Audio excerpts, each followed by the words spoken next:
and well, they had a bunch of dignitaries here, people in the military and so forth, honoring Captain Tivy. I think it was his 70th birthday or something, or maybe he was born in February, I believe, 1918. And anyway, Captain Tivy was born in 1818. Oh, okay. I think it's the year. And, 170. well, it's real interesting. He was one of, I believe, 9 children, and his mother died when he was 6 years old. And his dad came up with a unique solution for taking care of the family. He took some of the older kids and said, okay, you're going to be responsible for the younger ones. He had a sister, I believe, was 16 at the time, and his dad said, okay, you're Joseph's mother, and also there was a younger daughter, about 2 years old, I think, said, you're the new mama for these two. And she took care of them, and they were so close that when they got, I guess, grown, they made an agreement that they would never marry. Those 3 would be the family, and they would stick together. And they first went to, I think, someplace in upper Michigan, where a relative was living, and they stayed there, I think, several years, and then they came to Texas. And during the gold rush, they went to California for a year or 2, and they ran what was more or less a rather, I guess, a rustic or quaint hotel out there. It consisted of a huge tarpaulin where the miners could sleep under it, and they furnished meals to them, cooked meals for them. I guess Joseph Tivy probably did a little prospecting too.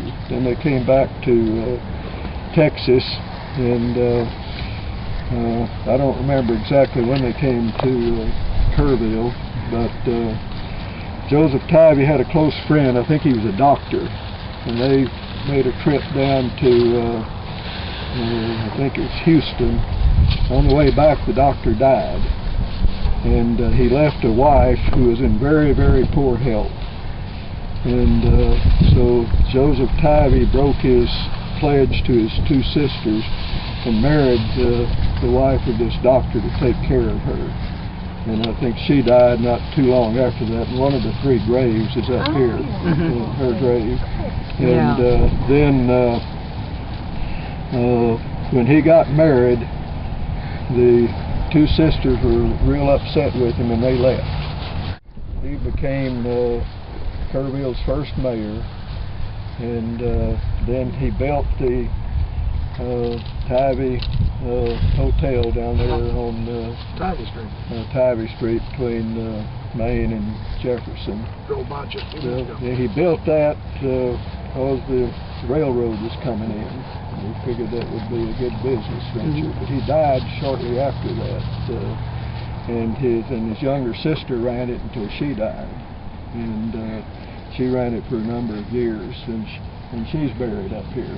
Yeah, I saw them, the names on the... Anyway, I think the 2 most famous people in Tivy's history would be Captain Tivy and Admiral Nimitz. And Admiral Nimitz was born around 1890 or somewhere along in there. And his dad had serious heart trouble, and the doctor advised him not to get married, but he did. And he married I can't remember his wife's first name. She was a Hinky. And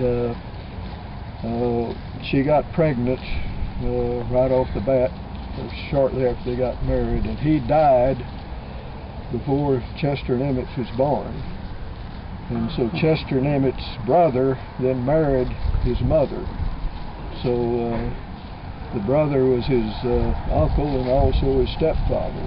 And they were, I guess, working or running the Nimitz, or working at the Nimitz Hotel in Fredericksburg. My gosh. And they were hired to come over and run the old St. Charles Hotel in Kerrville. Where the Shriners Hospital is? Yeah, where the Peterson Hospital. Peterson Hospital. Because it's just been abandoned. And they ran it, and Chester grew up helping in that, and he was, that didn't excite him too much, just being a clerk in the hotel and so forth. But he became a friend with Captain Tivy's younger sister, and maybe Captain Tivy too. And he used to go over to their hotel some and help them out and run errands for them. And when his sister's cat died, and she got Chester Nimitz to come up here and bury it. Because that's what the great-great-nephew of Captain Tivy says, so I assume that's true. Oh, I'd love to find that write-up. I'd love to get that write-up from the Well, I've got Times. it. I was looking for it this morning. I bet Joe Luther can find it on the internet. Yeah, yeah, I can look. A little playground out the side of the school. What is that, Ross Street over there? Or Gilmer. It's what? Gilmer Street, okay. And it must have gone a little past Robinson Street, I guess. And he donated the land to the Episcopal Church where the present Episcopal Church is located. And then he donated the land for the school, and he donated some additional land, I think that strip running up Robinson Street there, to be sold as building sites, and the money for that was to be used to build a school building. And so he was really a very public-spirited man. And I guess the fact that he and his sisters had made this agreement never to get married, and was responsible for the fact that he never had any children to leave his inheritance to. So the school and the city benefited from it.